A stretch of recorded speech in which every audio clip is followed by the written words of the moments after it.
मनुष्य का जीवन केवल उसके कर्मों पर चलता है। जैसा कर्म होता है वैसा उसका जीवन होता है। इस संसार में देखने के लिए बहुत सारे खूबसूरत स्थान हैं, पर सबसे खूबसूरत जगह है बंद आंखों से अपने भीतर देखना। सफलता खुशी की चाबी नहीं है, खुशी सफलता की चाबी है। आप जो कर रहे हैं उससे अगर आप प्यार करते हैं तो आप जरूर सफल होंगे। बीता हुआ कल जीवन को समझने का एक अच्छा मौका है और आने वाला कल जीवन को जीने का एक दूसरा मौका। अनुमान मन की कल्पना है और अनुभव जिंदगी का सबक है। सच्ची खुशी तभी होती है जब आपकी सोच, कथन और कर्म में समानता हो। जैसे तेल समाप्त हो जाने पर दीपक बुझ जाता है, उसी प्रकार कर्म के क्षीण हो जाने पर भाग्य भी नष्ट हो जाता है। जब मेहनत करने के बाद भी सपने पूरे नहीं होते तो रास्ता बदलिए, सिद्धांत नहीं, क्योंकि पेड़ भी हमेशा पत्ते बदलता है, जड़ नहीं। मौन सबसे अच्छा उत्तर है किसी ऐसे व्यक्ति के लिए जो आपके शब्दों को महत्व नहीं देता। मनुष्य जन्म लेता है तो उसके पास सांसें तो होती हैं, पर कोई नाम नहीं होता। जब मृत्यु होती है तो उसके पास नाम तो होता है पर सांसें नहीं होती। इसी सांस और नाम के बीच की यात्रा को जीवन कहते हैं। न किसी के अभाव में जियो, न किसी के प्रभाव में जियो। ये जिंदगी है आपकी, अपने स्वभाव में जियो। किसी के प्रति मन में क्रोध लिए रहने की अपेक्षा उसे तुरंत प्रकट कर देना अधिक अच्छा है। जैसे क्षण भर में जल जाना देर तक सुलगने से अधिक अच्छा है। मित्र गरीब है या अमीर मायने नहीं रखता, बल्कि वो आपके बुरे समय में आपका साथ कितना देता है यह मायने रखता है। इंसान चाहे जितना भी खुद को व्यस्त रख ले, जिससे वो प्रेम करता है उसकी यादों से नहीं बच सकता। मनुष्य हमेशा अपने भाग्य को कोसता है, ये जानते हुए भी कि भाग्य से भी ऊंचा उसका कर्म है जो उसके स्वयं के हाथों में है। एक समझदार व्यक्ति वही है जो दूसरों को देखकर उनकी विशेषताओं से सीखता है, उनसे तुलना और ईर्ष्या नहीं करता।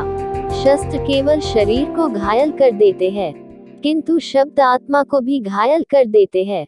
दुनिया में केवल माता और पिता ही ऐसे इंसान हैं जो चाहते हैं कि हमारे बच्चे हमसे भी ज्यादा कामयाब हो।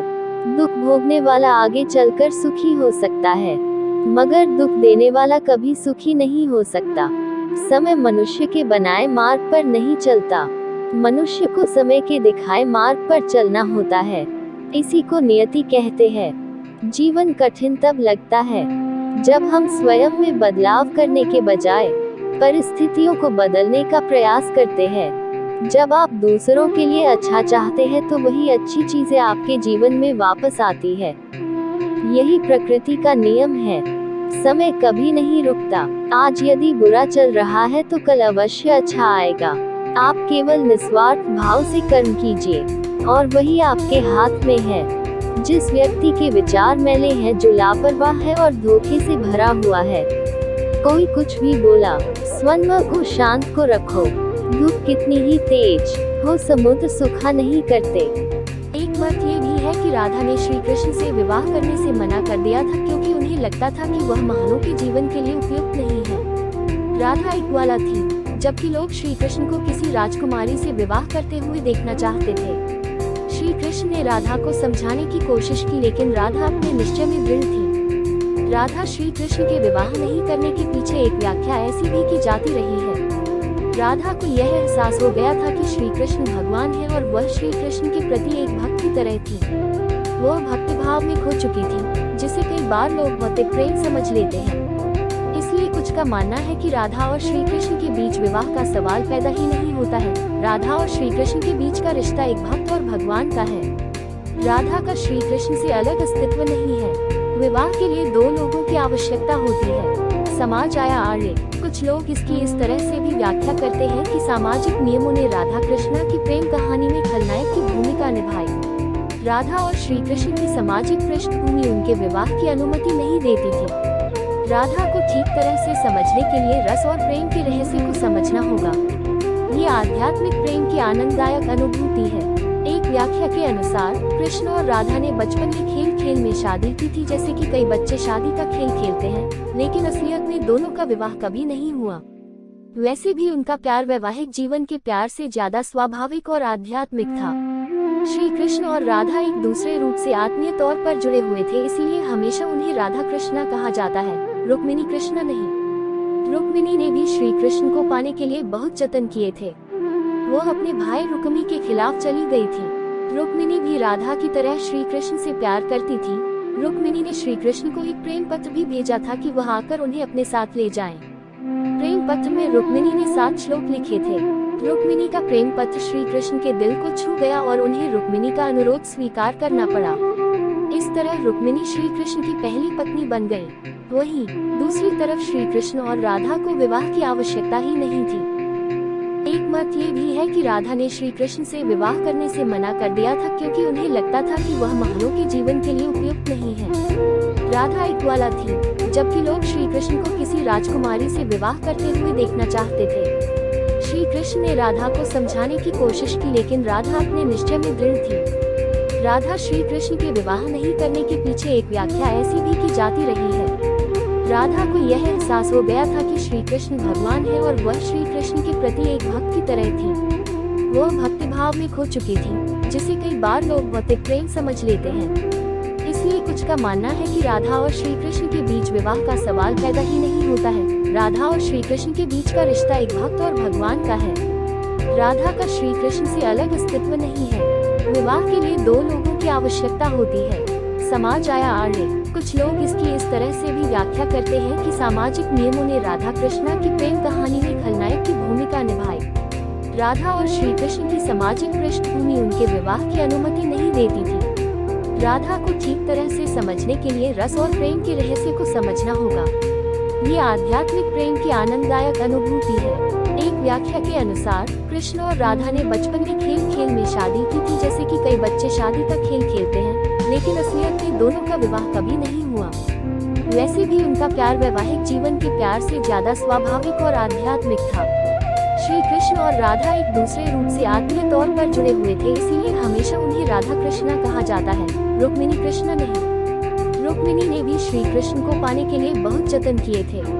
वो अपने भाई रुक्मी के खिलाफ चली गई थी। रुक्मिणी भी राधा की तरह श्री कृष्ण से प्यार करती थी। रुक्मिणी ने श्री कृष्ण को एक प्रेम पत्र भी भेजा था कि वह आकर उन्हें अपने साथ ले जाएं। प्रेम पत्र में रुक्मिणी ने 7 श्लोक लिखे थे। रुक्मिणी का प्रेम पत्र श्री कृष्ण के दिल को छू गया और उन्हें रुक्मिणी का अनुरोध स्वीकार करना पड़ा। इस तरह रुक्मिणी श्री कृष्ण की पहली पत्नी बन गई। वहीं दूसरी तरफ श्री कृष्ण और राधा को विवाह की आवश्यकता ही नहीं थी। एक मत ये भी है कि राधा ने श्री कृष्ण से विवाह करने से मना कर दिया था, क्योंकि उन्हें लगता था कि वह महानों के जीवन के लिए उपयुक्त नहीं है। राधा एक ग्वाला थी, जबकि लोग श्री कृष्ण को किसी राजकुमारी से विवाह करते हुए देखना चाहते थे। श्री कृष्ण ने राधा को समझाने की कोशिश की, लेकिन राधा अपने निश्चय में दृढ़ थी। राधा श्री कृष्ण के विवाह नहीं करने के पीछे एक व्याख्या ऐसी भी की जाती रही है। राधा को यह एहसास हो गया था कि श्री कृष्ण भगवान है और वह श्री कृष्ण के प्रति एक भक्त की तरह थी। वह भक्ति भाव में खो चुकी थी, जिसे कई बार लोग भौतिक प्रेम समझ लेते हैं। इसलिए कुछ का मानना है कि राधा और श्री कृष्ण के बीच विवाह का सवाल पैदा ही नहीं होता है। राधा और श्री कृष्ण के बीच का रिश्ता एक भक्त और भगवान का है। राधा का श्री कृष्ण से अलग अस्तित्व नहीं है। विवाह के लिए 2 लोगों की आवश्यकता होती है। समाज आया आर्य। कुछ लोग इसकी इस तरह से भी व्याख्या करते हैं कि सामाजिक नियमों ने राधा कृष्णा की प्रेम कहानी में खलनायक की भूमिका निभाई। राधा और श्री कृष्ण की सामाजिक पृष्ठभूमि उनके विवाह की अनुमति नहीं देती थी। राधा को ठीक तरह से समझने के लिए रस और प्रेम के रहस्य को समझना होगा। ये आध्यात्मिक प्रेम की आनंददायक अनुभूति है। एक व्याख्या के अनुसार कृष्ण और राधा ने बचपन में खेल खेल में शादी की थी, जैसे कि कई बच्चे शादी का खेल खेलते हैं, लेकिन असलियत में दोनों का विवाह कभी नहीं हुआ। वैसे भी उनका प्यार वैवाहिक जीवन के प्यार से ज्यादा स्वाभाविक और आध्यात्मिक था। श्री कृष्ण और राधा एक दूसरे रूप से आत्मीय तौर पर जुड़े हुए थे, इसीलिए हमेशा उन्हें राधा कृष्णा कहा जाता है, रुक्मिणी कृष्ण नहीं। रुक्मिणी ने भी श्री कृष्ण को पाने के लिए बहुत जतन किए थे। वो अपने भाई रुक्मी के खिलाफ चली गई थी। रुक्मिणी भी राधा की तरह श्री कृष्ण से प्यार करती थी। रुक्मिणी ने श्री कृष्ण को एक प्रेम पत्र भी भेजा था कि वह आकर उन्हें अपने साथ ले जाएं। प्रेम पत्र में रुक्मिणी ने 7 श्लोक लिखे थे। रुक्मिणी का प्रेम पत्र श्री कृष्ण के दिल को छू गया और उन्हें रुक्मिणी का अनुरोध स्वीकार करना पड़ा। इस तरह रुक्मिणी श्री कृष्ण की पहली पत्नी बन गई। वहीं दूसरी तरफ श्री कृष्ण और राधा को विवाह की आवश्यकता ही नहीं थी। राधा ने श्री कृष्ण से विवाह करने से किया था इनकार। जब भी प्रेम की मिसाल दी जाती है तो श्री कृष्ण राधा के प्रेम का नाम सबसे ऊपर लिया जाता है। राधा श्री कृष्ण के प्रेम को जीवात्मा और परमात्मा का मिलन कहा जाता है। सदियों से पीढ़ी दर पीढ़ियां राधा कृष्ण की प्रेम कहानी पढ़ती चली आ रही है, लेकिन जब भी हम राधा श्री कृष्ण की प्रेम कहानी सुनते हैं तो मन में यही सवाल आता है कि श्री कृष्ण ने राधा से विवाह क्यों नहीं किया। इसके पीछे कई तरह की व्याख्याएं दी जाती हैं। आइए जानते हैं उन सभी कहानियों के बारे में। फिर क्या हुआ राधा का? जब कृष्ण वृंदावन से निकल गए तब राधा की जिंदगी ने अलग ही मोड़ ले लिया था। राधा की शादी एक यादव से हो गई। राधा ने अपने दाम्पत्य जीवन की सारी रस्में निभाई और बूढ़ी हुई, लेकिन उनका मन तब भी कृष्ण के लिए समर्पित था। कौन थे राधा के पति?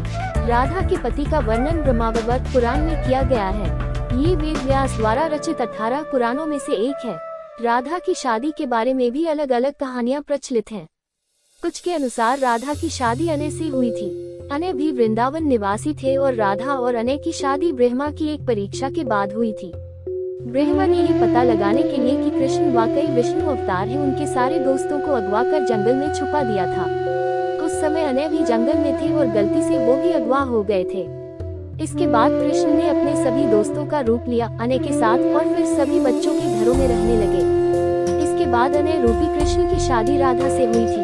एक दूसरी कहानी के अनुसार असल में राधा की शादी हुई ही नहीं थी। ब्रह्मावत पुराण के अनुसार राधा अपने घर को छोड़ते समय अपनी परछाई माया राधा घर पर मां कीर्ति के साथ छोड़ गई थी। छाया राधा की शादी रायान गोपक यशोदा के भाई से हुई थी और अनय से नहीं। इसीलिए ये भी कहा जाता है कि राधा रिश्ते में श्री कृष्ण की मामी हुई थी। इनकी शादी साकेत गांव में हुई थी जो बरसाने और नंदगांव के बीच स्थित था। यानी राधा ने अपना शादीशुदा जीवन अच्छे से व्यतीत किया, भले ही मन से वो कृष्ण से जुड़ी रही। राधा श्री कृष्ण की मुरली सुनकर बावरी होकर नाचने लगती थी और वो उनसे मिलने के लिए बाहर निकल जाती थी। जब गांव में कृष्ण और राधा के प्रेम की चर्चा चल पड़ी तो राधा के समाज के लोगों ने उसका घर से बाहर निकलना बंद करवा दिया। फिर एक दिन श्री कृष्ण ने माता यशोदा से कहा कि माता, मैं राधा से विवाह करना चाहता हूँ। ये सुनकर यशोदा मैया ने कहा कि राधा तुम्हारे लिए ठीक लड़की नहीं है। पहला तो ये कि वह तुमसे 5 साल बड़ी है और दूसरा ये कि उसकी मन्नी यशोदे के भाई रायान पहले से ही किसी और से हो चुकी है और वह कंस की सेना में है जो अभी युद्ध लड़ने गया है। जब आएगा तो राधा का उससे विवाह हो जाएगा, इसलिए उससे तुम्हारा विवाह नहीं हो सकता। लेकिन कृष्ण जिद करने लगे। तब यशोदा ने नंद से कहा। कृष्ण ने नंद की बात ही नहीं मानी। गर्ग ऋषि ने कृष्ण को समझाया कि तुम्हारा जन्म किसी खास लक्ष्य के लिए हुआ है। इसकी भविष्यवाणी हो चुकी है कि तुम तारनहार हो। इस संसार में तुम धर्म की स्थापना करोगे। तुम्हें इस ग्वालन से विवाह नहीं करना चाहिए। तुम्हारा एक खास लक्ष्य है। गर्ग मुनि हर तरह से समझाते हैं लेकिन कृष्ण नहीं समझते हैं। तब गर्ग मुनि उन्हें एकांत में ये रहस्य बता देते हैं कि तुम यशोदा और नंद के पुत्र नहीं, देवकी और वसुदेव के पुत्र हो और तुम्हारे माता पिता को कंस ने कारागार में डाल रखा है। ये सुनकर श्री कृष्ण के जीवन की दशा बदल जाती है। राधा श्री कृष्ण की मुरली सुनकर बावरी होकर नाचने लगती थी और वह उनसे मिलने के लिए बाहर निकल जाती थी। जब गांव में कृष्ण और राधा के प्रेम की चर्चा चल पड़ी तो राधा के समाज के लोगों ने उसका घर से बाहर निकलना बंद करवा दिया। फिर एक दिन श्री कृष्ण ने माता यशोदा से कहा कि माता, मैं राधा से विवाह करना चाहता हूँ। ये सुनकर यशोदा मैया ने कहा कि राधा तुम्हारे लिए ठीक लड़की नहीं है। पहला तो ये कि वह तुमसे 5 साल बड़ी है और दूसरा ये कि उसकी मन्नी यशोदे के भाई रायान पहले से ही किसी और से हो चुकी है और वह कंस की सेना में है जो अभी युद्ध लड़ने गया है। जब आएगा तो राधा का उससे विवाह हो जाएगा, इसलिए उससे तुम्हारा विवाह नहीं हो सकता। लेकिन कृष्ण जिद करने लगे। तब यशोदा ने नंद से कहा। कृष्ण ने नंद की बात भी नहीं मानी। गर्ग ऋषि ने कृष्ण को समझाया कि तुम्हारा जन्म किसी खास लक्ष्य के लिए हुआ है। इसकी भविष्यवाणी हो चुकी है कि तुम तारनहार हो। इस संसार में तुम धर्म की स्थापना करोगे। तुम्हें इस ग्वालन से विवाह नहीं करना चाहिए। तुम्हारा एक खास लक्ष्य है। गर्ग मुनि हर तरह से समझाते हैं लेकिन कृष्ण नहीं समझते हैं। तब गर्ग मुनि उन्हें एकांत में ये ये रहस्य बता देते हैं कि तुम यशोदा और नंद के पुत्र नहीं, देवकी और वसुदेव के पुत्र हो और तुम्हारे माता पिता को कंस ने कारागार में डाल रखा है। ये सुनकर श्री कृष्ण के जीवन की दशा बदल जाती है। अगले दिन वह बच्चा डॉक्टर और माँ के पास आया और बोला कि मैं बहन को रख देने के लिए तैयार हूँ। सभी उस छोटे बच्चे के फैसले से खुश हुए। डॉक्टर और अस्पताल का पूरा स्टाफ जितनी हो सके उतनी तेजी से अपने काम में लग गया। थोड़ी ही देर में लड़के को अपनी छोटी बहन के बाजू वाले बेड पर लिटा दिया गया और उसका खून कलेक्ट करके उसकी छोटी बहन में ट्रांसफर किया गया। देखते ही देखते छोटी बच्ची में फिर से जैसे नई जान अंकुरित हो गई। सब बहुत खुश लग रहे थे सिवाय उस छोटे लड़के के। छोटे लड़के ने डॉक्टर और उसकी माँ को अपने पास बुलाया और उनसे धीरे से पूछा कि अब मेरे पास जीने के लिए कितना समय बचा है। अगले दिन वह बच्चा डॉक्टर और माँ के पास आया और बोला कि मैं बहन को रख देने के लिए तैयार हूँ। सभी उस छोटे बच्चे के फैसले से खुश हुए। डॉक्टर और अस्पताल का पूरा स्टाफ जितनी हो सके उतनी तेजी से अपने काम में लग गया। थोड़ी ही देर में लड़के को अपनी छोटी बहन के बाजू वाले बेड पर लिटा दिया गया और उसका खून कलेक्ट करके उसकी छोटी बहन में ट्रांसफर किया गया। देखते ही देखते छोटी बच्ची में फिर से जैसे नई जान अंकुरित हो गई। सब बहुत खुश लग रहे थे सिवाय उस छोटे लड़के के। छोटे लड़के ने डॉक्टर और उसकी माँ को अपने पास बुलाया और उनसे धीरे से पूछा कि अब मेरे पास जीने के लिए कितना समय बचा है। राधे श्याम, ये दो शब्द अटूट प्रेम का हिस्सा माने जाते हैं। भले ही एक दूसरे के कभी हो नहीं सके लेकिन फिर भी एक दूसरे के साथ ही हमेशा नाम लिया गया। कृष्ण के जन्म, राधा के जन्म, उनकी दोस्ती की कहानियाँ तो बहुत प्रचलित हैं, लेकिन क्या आप जानते हैं कि राधा की मृत्यु कैसे हुई थी? कैसे उनकी प्रेम कहानी अधूरी रह गई थी?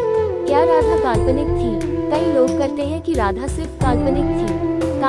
कारण ये कि भागवत जिसने भी पढ़ी है उसका कहना है कि सिर्फ दशम स्कंद में ही जब महारास का वर्णन हो रहा है वही एक जगह राधा के बारे में बताया गया है कि वो भी रास कर रही है और आनंद ले रही है। अलग अलग ग्रंथों में राधा और कृष्ण की गोपियों का अलग वर्णन है। एक जगह ये भी लिखा है कि कृष्ण की 64 कलाएं ही गोपियां थी और राधा उनकी महाशक्ति, यानी राधा और गोपियां कृष्ण की ही शक्तियां थी जिन्होंने स्त्री रूप ले लिया था। राधे श्याम, ये दो शब्द अटूट प्रेम का हिस्सा माने जाते हैं। भले ही एक दूसरे के कभी हो नहीं सके लेकिन फिर भी एक दूसरे के साथ ही हमेशा नाम लिया गया। कृष्ण के जन्म, राधा के जन्म, उनकी दोस्ती की कहानियाँ तो बहुत प्रचलित हैं, लेकिन क्या आप जानते हैं कि राधा की मृत्यु कैसे हुई थी? कैसे उनकी प्रेम कहानी अधूरी रह गई थी? क्या राधा काल्पनिक थी? कई लोग कहते हैं कि राधा सिर्फ काल्पनिक थी। कारण ये कि भागवत जिसने भी पढ़ी है उसका कहना है कि सिर्फ दशम स्कंद में ही जब महारास का वर्णन हो रहा है वही एक जगह राधा के बारे में बताया गया है कि वो भी रास कर रही है और आनंद ले रही है। अलग अलग ग्रंथों में राधा और कृष्ण की गोपियों का अलग वर्णन है। एक जगह ये भी लिखा है कि कृष्ण की 64 कलाएं ही गोपियां थी और राधा उनकी महाशक्ति, यानी राधा और गोपियां कृष्ण की ही शक्तियां थी जिन्होंने स्त्री रूप ले लिया था। कौन थी राधा? पद्म पुराण के मुताबिक राधा वृषभानु नाम के एक गोप की पुत्री थी। कुछ विद्वान मानते हैं कि राधा का जन्म यमुना नदी के पास स्थित रावल गांव में हुआ था। बाद में उनके पिता बरसाना में आकर बस गए थे। हालांकि कुछ लोगों का यह मानना है कि राधा का जन्म बरसाना में ही हुआ था। बरसाना में राधा जी को लाडली कहा जाता है। ब्रह्मवैवर्त पुराण के अनुसार राधा जी कृष्ण से 4 साल बड़ी थी और उनकी मित्र थी। राधा जी से जुड़ी कई अन्य मान्यताएं भी हैं। ब्रह्मवैवर्त पुराण के अनुसार राधा का विवाह रायण नाम के व्यक्ति से हुआ था जो कि माता यशोदा के भाई थे, यानी रिश्ते में राधा कृष्ण की मामी लगती थी। हालांकि अन्य पुराणों में ऐसा जिक्र नहीं मिलता।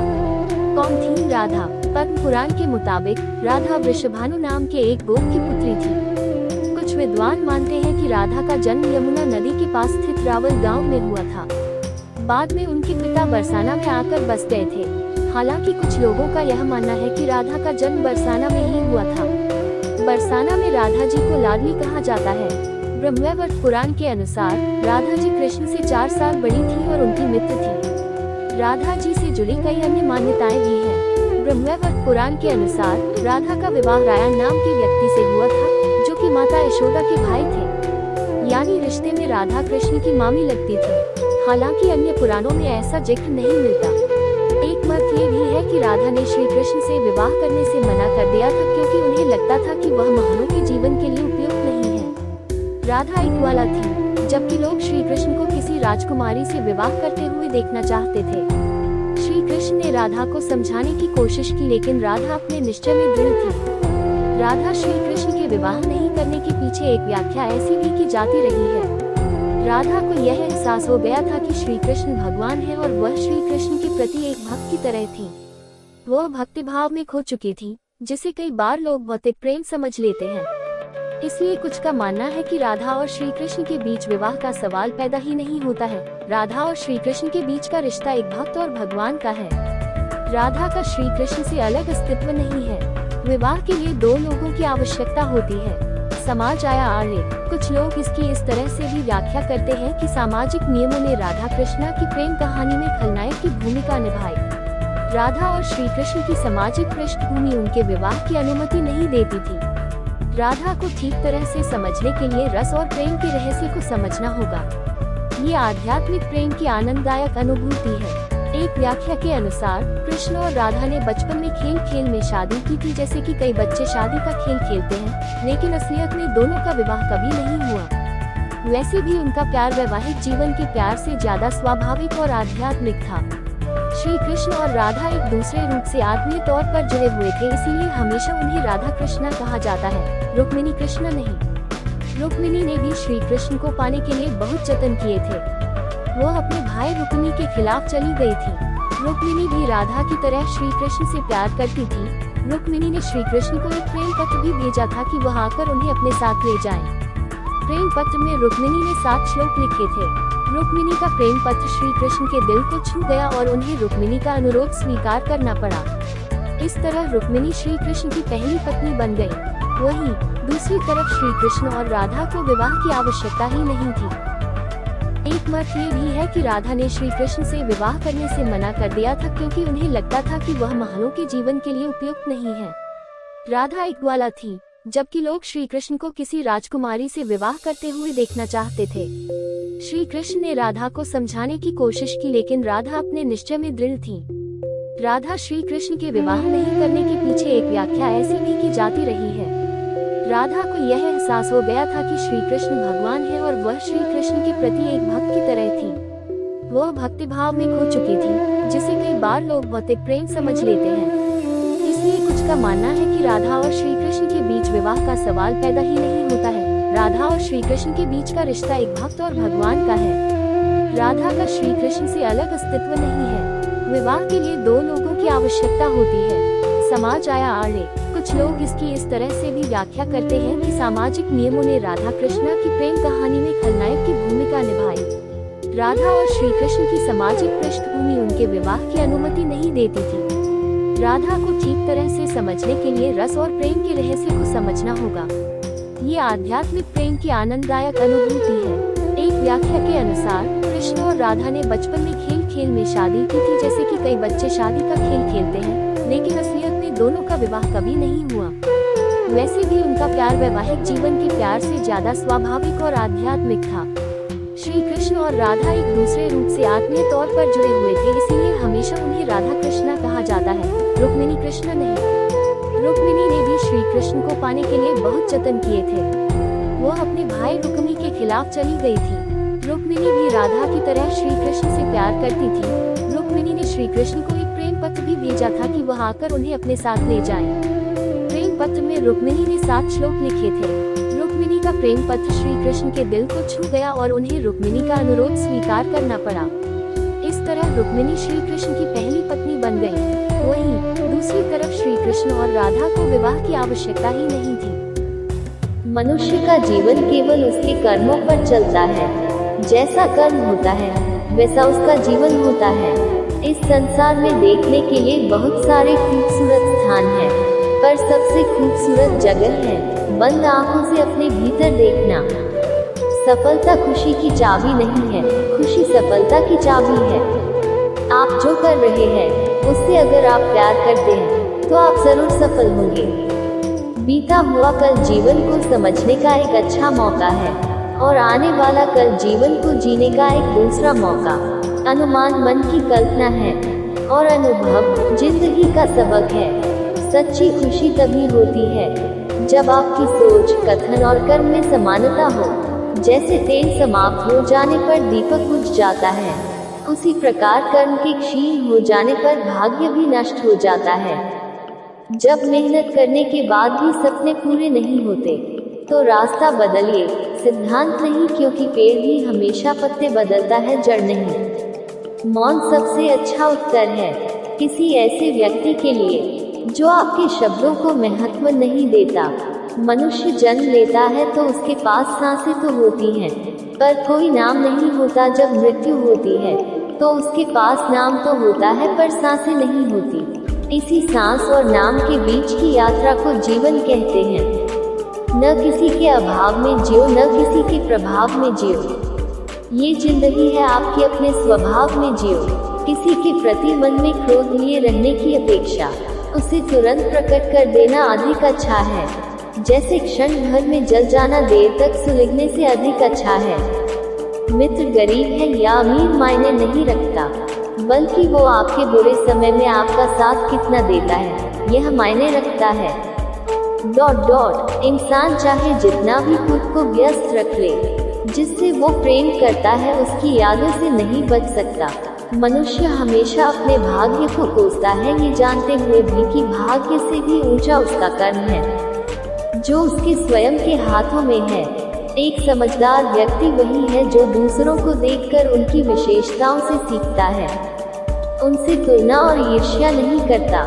शस्त्र केवल शरीर को घायल कर देते हैं, किंतु शब्द आत्मा को भी घायल कर देते हैं। दुनिया में केवल माता और पिता ही ऐसे इंसान हैं जो चाहते हैं कि हमारे बच्चे हमसे भी ज्यादा कामयाब हो। दुख भोगने वाला आगे चलकर सुखी हो सकता है, मगर दुख देने वाला कभी सुखी नहीं हो सकता।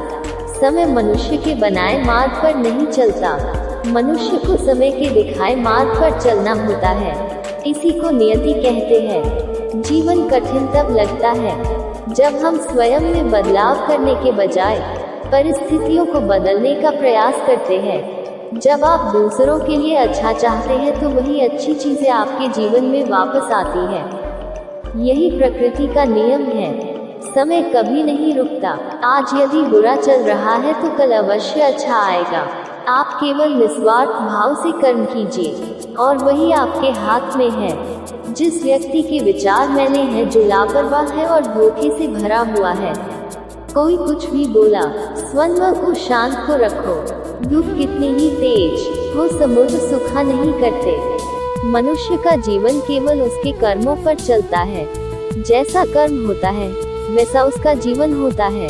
इस संसार में देखने के लिए बहुत सारे खूबसूरत स्थान हैं, पर सबसे खूबसूरत जगह है बंद आंखों से अपने भीतर देखना। सफलता खुशी की चाबी नहीं है, खुशी सफलता की चाबी है। आप जो कर रहे हैं उससे अगर आप प्यार करते हैं तो आप जरूर सफल होंगे। बीता हुआ कल जीवन को समझने का एक अच्छा मौका है और आने वाला कल जीवन को जीने का एक दूसरा मौका। अनुमान मन की कल्पना है और अनुभव जिंदगी का सबक है। सच्ची खुशी तभी होती है जब आपकी सोच, कथन और कर्म में समानता हो। जैसे तेल समाप्त हो जाने पर दीपक बुझ जाता है, उसी प्रकार कर्म के क्षीण हो जाने पर भाग्य भी नष्ट हो जाता है। जब मेहनत करने के बाद भी सपने पूरे नहीं होते तो रास्ता बदलिए, सिद्धांत नहीं, क्योंकि पेड़ भी हमेशा पत्ते बदलता है, जड़ नहीं। मौन सबसे अच्छा उत्तर है किसी ऐसे व्यक्ति के लिए जो आपके शब्दों को महत्व नहीं देता। मनुष्य जन्म लेता है तो उसके पास सांसें तो होती हैं, पर कोई नाम नहीं होता। जब मृत्यु होती है तो उसके पास नाम तो होता है, पर सांसें नहीं होती। इसी सांस और नाम के बीच की यात्रा को जीवन कहते हैं। न किसी के अभाव में जियो, न किसी के प्रभाव में जियो। ये जिंदगी है आपके अपने स्वभाव में जियो। किसी के प्रति मन में क्रोध लिए रहने की अपेक्षा उसे तुरंत प्रकट कर देना अधिक अच्छा है। जैसे क्षण भर में जल जाना देर तक सुलगने से अधिक अच्छा है। मित्र गरीब है या अमीर मायने नहीं रखता, बल्कि वो आपके बुरे समय में आपका साथ कितना देता है यह मायने रखता है। इंसान चाहे जितना भी खुद को व्यस्त रख ले, जिससे वो प्रेम करता है उसकी यादों से नहीं बच सकता। मनुष्य हमेशा अपने भाग्य को कोसता है, ये जानते हुए भी कि भाग्य से भी ऊंचा उसका कर्म है जो उसके स्वयं के हाथों में है। एक समझदार व्यक्ति वही है जो दूसरों को देखकर उनकी विशेषताओं से सीखता है, उनसे तुलना और ईर्ष्या नहीं करता। शस्त्र केवल शरीर को घायल कर देते हैं, किंतु शब्द आत्मा को भी घायल कर देते हैं। दुनिया में केवल माता और पिता ही ऐसे इंसान हैं जो चाहते हैं कि हमारे बच्चे हमसे भी ज्यादा कामयाब हो।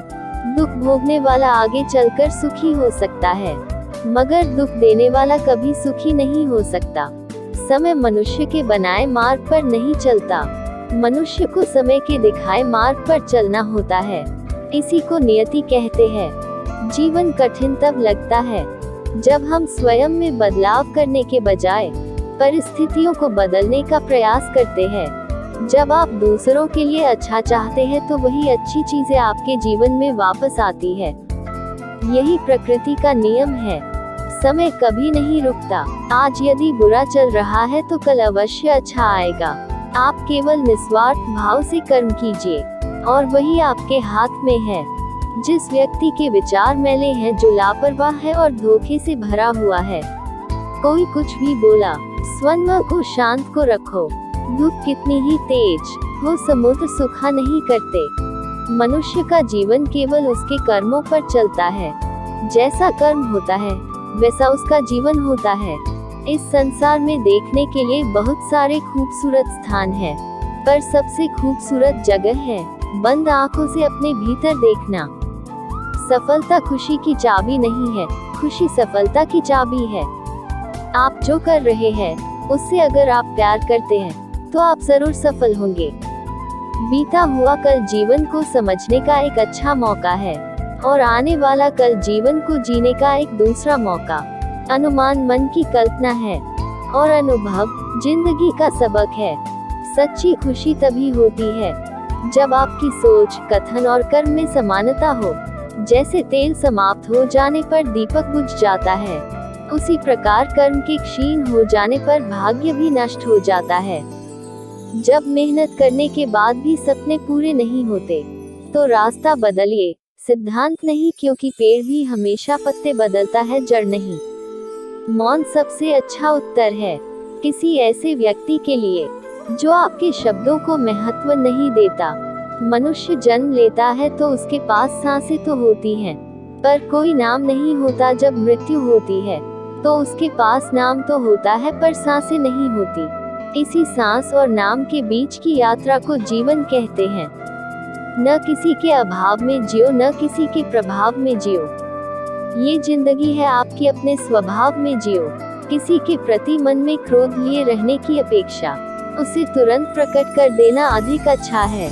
जैसे क्षण भर में जल जाना देर तक सुलगने से अधिक अच्छा है। मित्र गरीब है या अमीर मायने नहीं रखता, बल्कि वो आपके बुरे समय में आपका साथ कितना देता है यह मायने रखता है। ... इंसान चाहे जितना भी खुद को व्यस्त रख ले, जिससे वो प्रेम करता है उसकी यादों से नहीं बच सकता। मनुष्य हमेशा अपने भाग्य को कोसता है, ये जानते हुए भी कि भाग्य से भी ऊंचा उसका कर्म है जो उसके स्वयं के हाथों में है।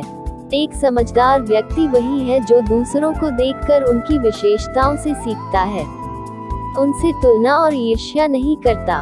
शस्त्र केवल शरीर को घायल कर देते हैं, किंतु शब्द आत्मा को भी घायल कर देते हैं।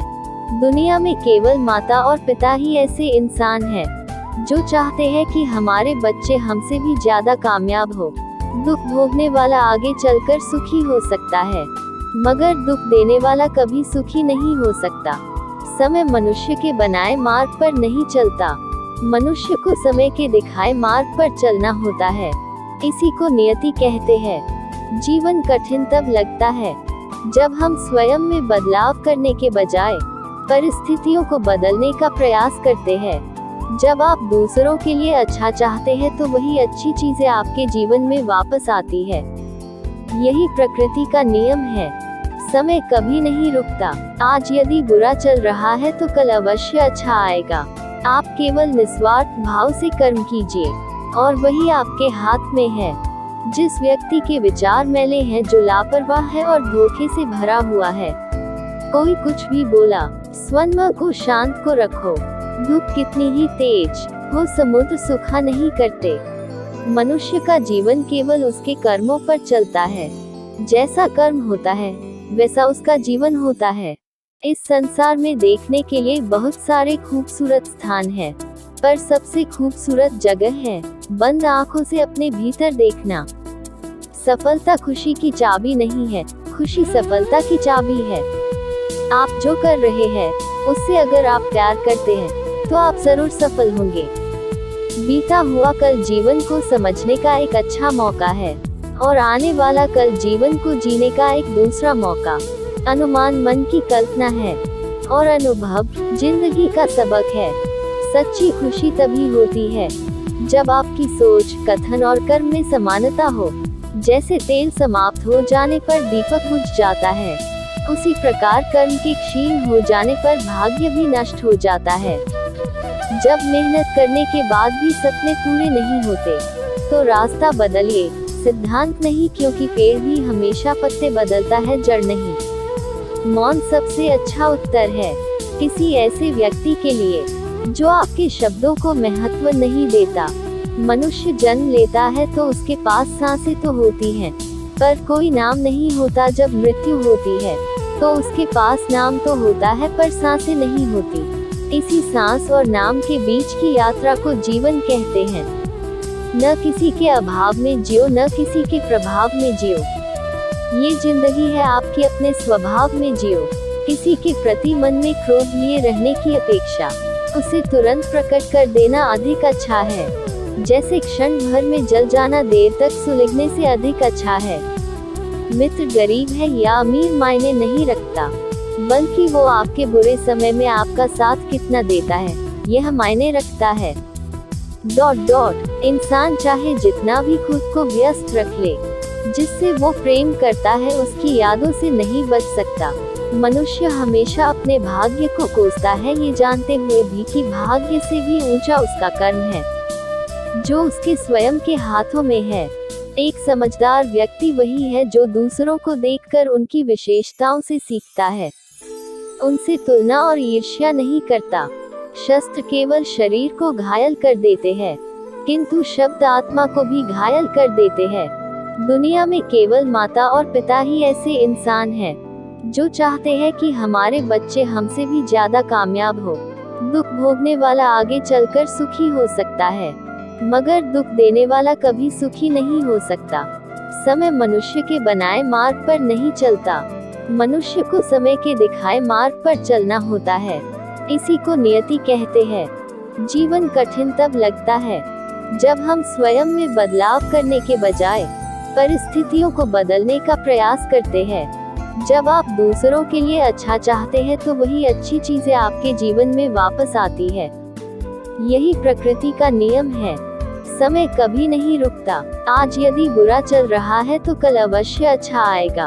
आप केवल निस्वार्थ भाव से कर्म कीजिए और वही आपके हाथ में है। जिस व्यक्ति के विचार मैले हैं, जो लापरवाह है और धोखे से भरा हुआ है, कोई कुछ भी बोला, स्वयं को शांत को रखो। धूप कितनी ही तेज हो, समुद्र सूखा नहीं करते। मनुष्य का जीवन केवल उसके कर्मों पर चलता है। जैसा कर्म होता है वैसा उसका जीवन होता है। इस संसार में देखने के लिए बहुत सारे खूबसूरत स्थान हैं, पर सबसे खूबसूरत जगह है बंद आंखों से अपने भीतर देखना। सफलता खुशी की चाबी नहीं है, खुशी सफलता की चाबी है।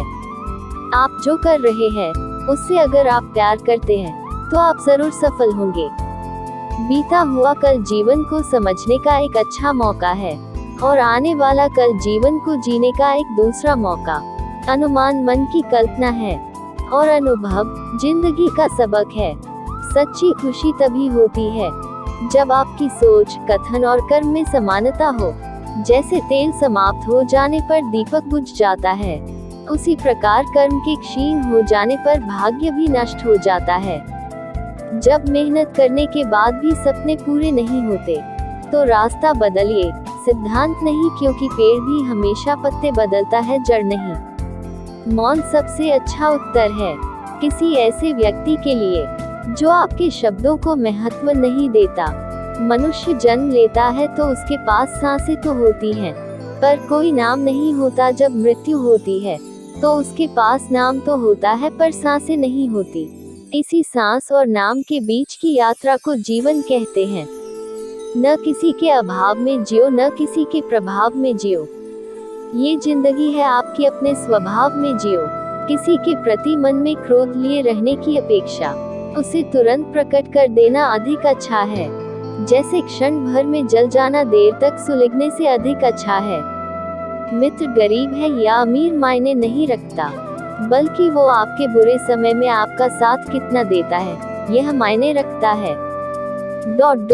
इंसान चाहे जितना भी खुद को व्यस्त रख ले, जिससे वो प्रेम करता है उसकी यादों से नहीं बच सकता। मनुष्य हमेशा अपने भाग्य को कोसता है, ये जानते हुए भी कि भाग्य से भी ऊंचा उसका कर्म है जो उसके स्वयं के हाथों में है।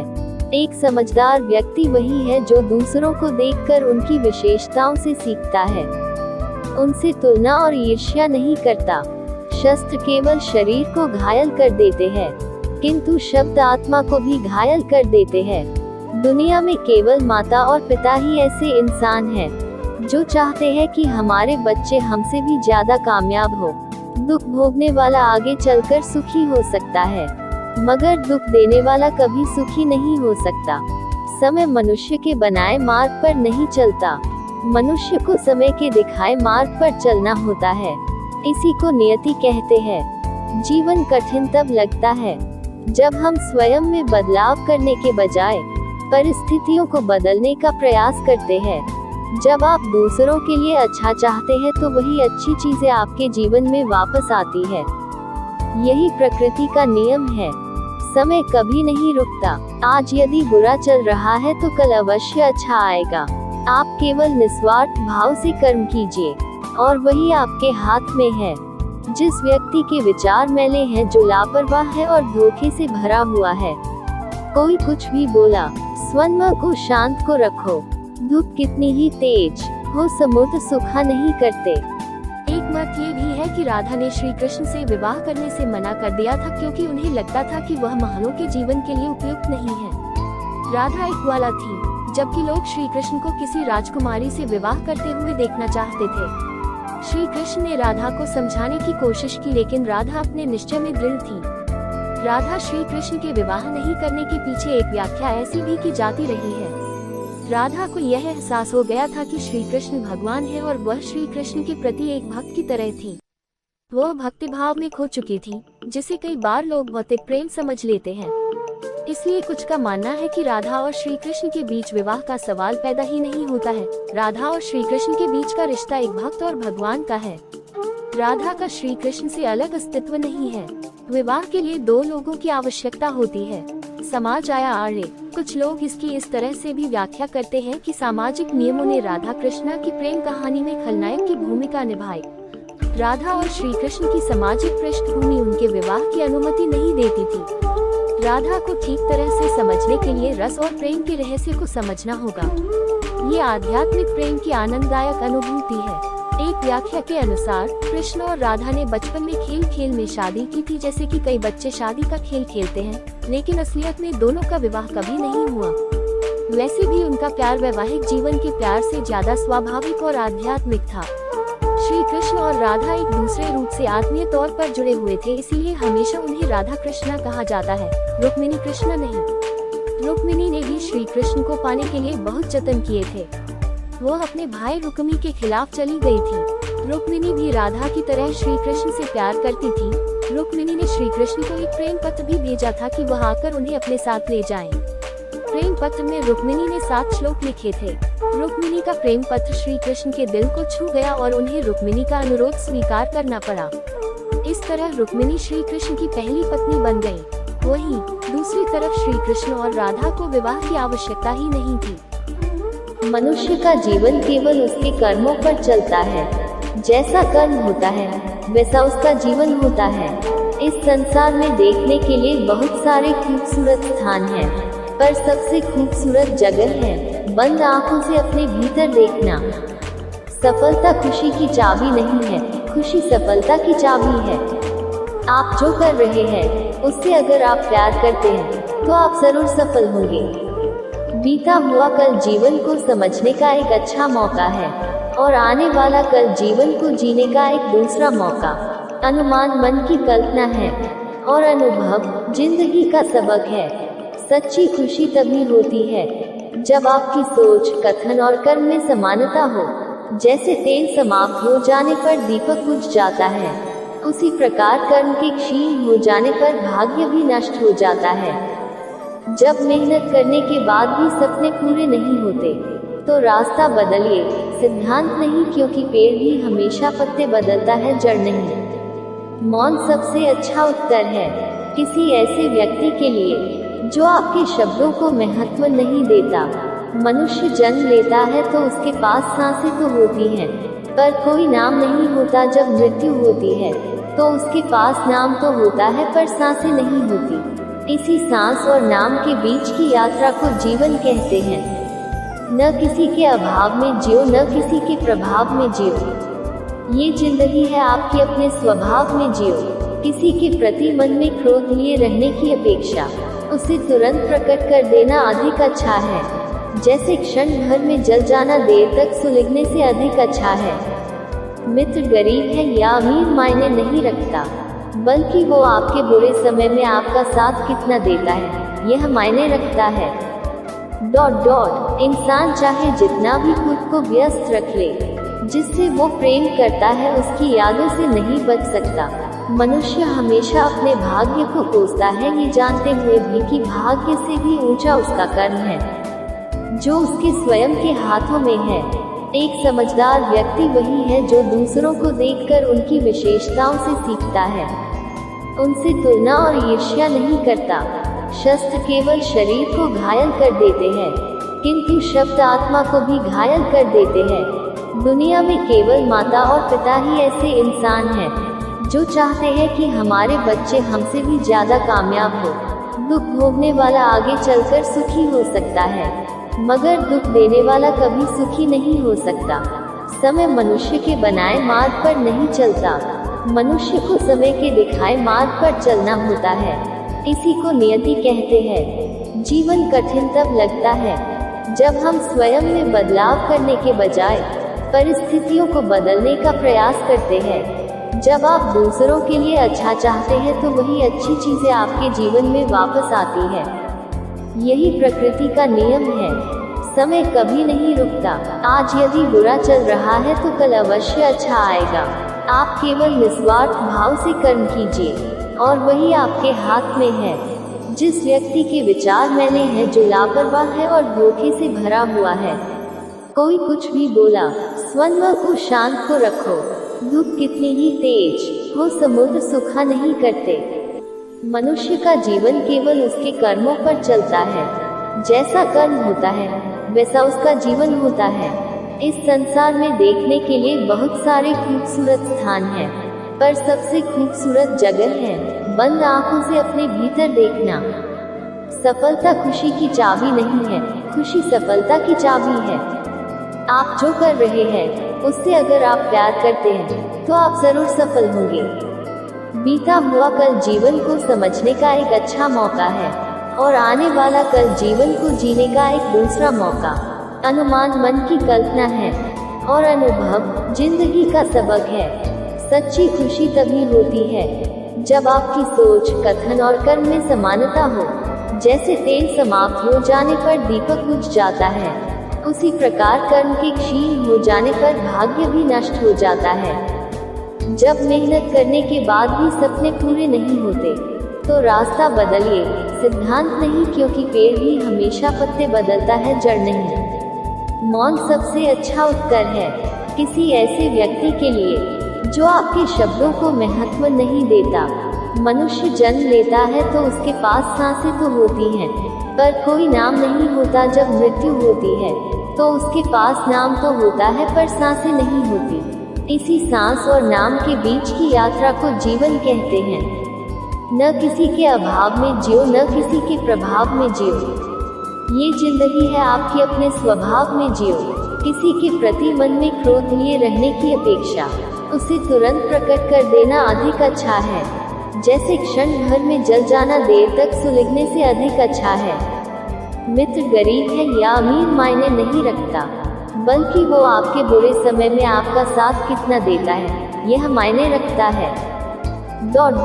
इंसान चाहे जितना भी खुद को व्यस्त रख ले, जिससे वो प्रेम करता है उसकी यादों से नहीं बच सकता।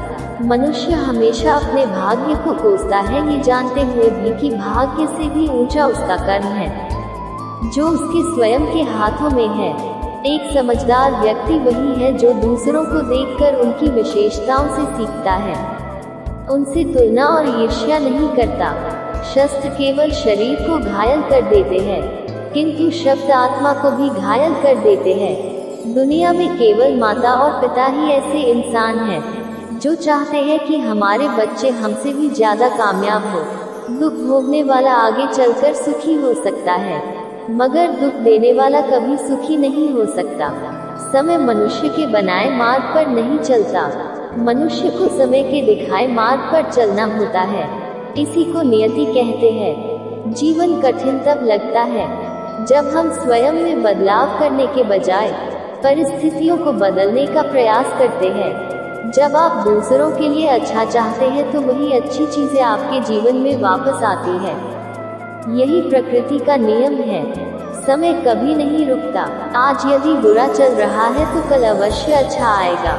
आप केवल निस्वार्थ भाव से कर्म कीजिए और वही आपके हाथ में है। जिस व्यक्ति के विचार मैले हैं, जो लापरवाह है और धोखे से भरा हुआ है, कोई कुछ भी बोला, स्वयं को शांत को रखो। धूप कितनी ही तेज हो, समुद्र सूखा नहीं करते। मनुष्य का जीवन केवल उसके कर्मों पर चलता है। जैसा कर्म होता है वैसा उसका जीवन होता है। इस संसार में देखने के लिए बहुत सारे खूबसूरत स्थान हैं, पर सबसे खूबसूरत जगह है बंद आंखों से अपने भीतर देखना। सफलता खुशी की चाबी नहीं है, खुशी सफलता की चाबी है। आप जो कर रहे हैं उससे अगर आप प्यार करते हैं तो आप जरूर सफल होंगे। बीता हुआ कल जीवन को समझने का एक अच्छा मौका है और आने वाला कल जीवन को जीने का एक दूसरा मौका। अनुमान मन की कल्पना है और अनुभव जिंदगी का सबक है। सच्ची खुशी तभी होती है जब आपकी सोच, कथन और कर्म में समानता हो। जैसे तेल समाप्त हो जाने पर दीपक बुझ जाता है, उसी प्रकार कर्म के क्षीण हो जाने पर भाग्य भी नष्ट हो जाता है। जब मेहनत करने के बाद भी सपने पूरे नहीं होते तो रास्ता बदलिए। सिद्धांत नहीं, क्योंकि पेड़ भी हमेशा पत्ते बदलता है, जड़ नहीं। मौन सबसे अच्छा उत्तर है किसी ऐसे व्यक्ति के लिए जो आपके शब्दों को महत्व नहीं देता। मनुष्य जन्म लेता है तो उसके पास सांसें तो होती हैं, पर कोई नाम नहीं होता। जब मृत्यु होती है तो उसके पास नाम तो होता है, पर सांसें नहीं होती। इसी सांस और नाम के बीच की यात्रा को जीवन कहते हैं। न किसी के अभाव में जियो, न किसी के प्रभाव में जियो। ये जिंदगी है आपके अपने स्वभाव में जियो। किसी के प्रति मन में क्रोध लिए रहने की अपेक्षा उसे तुरंत प्रकट कर देना अधिक अच्छा है। जैसे क्षण भर में जल जाना देर तक सुलगने से अधिक अच्छा है। मित्र गरीब है या अमीर मायने नहीं रखता, बल्कि वो आपके बुरे समय में आपका साथ कितना देता है, यह मायने रखता है। इंसान चाहे जितना भी खुद को व्यस्त रख ले, जिससे वो प्रेम करता है उसकी यादों से नहीं बच सकता। मनुष्य हमेशा अपने भाग्य को कोसता है, ये जानते हुए भी कि भाग्य से भी ऊंचा उसका कर्म है, जो उसके स्वयं के हाथों में है। एक समझदार व्यक्ति वही है जो दूसरों को देखकर उनकी विशेषताओं से सीखता है, उनसे तुलना और ईर्ष्या नहीं करता। शस्त्र केवल शरीर को घायल कर देते हैं, किंतु शब्द आत्मा को भी घायल कर देते हैं। दुनिया में केवल माता और पिता ही ऐसे इंसान हैं जो चाहते हैं कि हमारे बच्चे हमसे भी ज्यादा कामयाब हो। दुख भोगने वाला आगे चलकर सुखी हो सकता है, मगर दुख देने वाला कभी सुखी नहीं हो सकता। समय मनुष्य के बनाए मार्ग पर नहीं चलता, मनुष्य को समय के दिखाए मार्ग पर चलना होता है। इसी को नियति कहते हैं। जीवन कठिन तब लगता है जब हम स्वयं में बदलाव करने के बजाय परिस्थितियों को बदलने का प्रयास करते हैं। जब आप दूसरों के लिए अच्छा चाहते हैं तो वही अच्छी चीजें आपके जीवन में वापस आती है। यही प्रकृति का नियम है। समय कभी नहीं रुकता। आज यदि बुरा चल रहा है तो कल अवश्य अच्छा आएगा। आप केवल निस्वार्थ भाव से कर्म कीजिए और वही आपके हाथ में है। जिस व्यक्ति के विचार मैले हैं, जो लापरवाह है और धोखे से भरा हुआ है, कोई कुछ भी बोला, स्वयं को शांत को रखो। धूप कितनी ही तेज हो, समुद्र सूखा नहीं करते। मनुष्य का जीवन केवल उसके कर्मों पर चलता है। जैसा कर्म होता है वैसा उसका जीवन होता है। इस संसार में देखने के लिए बहुत सारे खूबसूरत स्थान हैं, पर सबसे खूबसूरत जगह है बंद आंखों से अपने भीतर देखना। सफलता खुशी की चाबी नहीं है, खुशी सफलता की चाबी है। आप जो कर रहे हैं उससे अगर आप प्यार करते हैं तो आप जरूर सफल होंगे। बीता हुआ कल जीवन को समझने का एक अच्छा मौका है और आने वाला कल जीवन को जीने का एक दूसरा मौका। अनुमान मन की कल्पना है और अनुभव जिंदगी का सबक है। सच्ची खुशी तभी होती है जब आपकी सोच, कथन और कर्म में समानता हो। जैसे तेल समाप्त हो जाने पर दीपक बुझ जाता है, उसी प्रकार कर्म के क्षीण हो जाने पर भाग्य भी नष्ट हो जाता है। जब मेहनत करने के बाद भी सपने पूरे नहीं होते तो रास्ता बदलिए। सिद्धांत नहीं, क्योंकि पेड़ भी हमेशा पत्ते बदलता है, जड़ नहीं। मौन सबसे अच्छा उत्तर है किसी ऐसे व्यक्ति के लिए जो आपके शब्दों को महत्व नहीं देता। मनुष्य जन्म लेता है तो उसके पास सांसें तो होती हैं, पर कोई नाम नहीं होता। जब मृत्यु होती है तो उसके पास नाम तो होता है, पर सांसें नहीं होती। इसी सांस और नाम के बीच की यात्रा को जीवन कहते हैं। न किसी के अभाव में जियो, न किसी के प्रभाव में जियो। ये जिंदगी है आपकी, अपने स्वभाव में जियो। किसी के प्रति मन में क्रोध लिए रहने की अपेक्षा उसे तुरंत प्रकट कर देना अधिक अच्छा है। जैसे क्षण भर में जल जाना देर तक सुलगने से अधिक अच्छा है। मित्र गरीब है या अमीर मायने नहीं रखता, बल्कि वो आपके बुरे समय में आपका साथ कितना देता है यह मायने रखता है। ... इंसान चाहे जितना भी खुद को व्यस्त रख ले, जिससे वो प्रेम करता है उसकी यादों से नहीं बच सकता।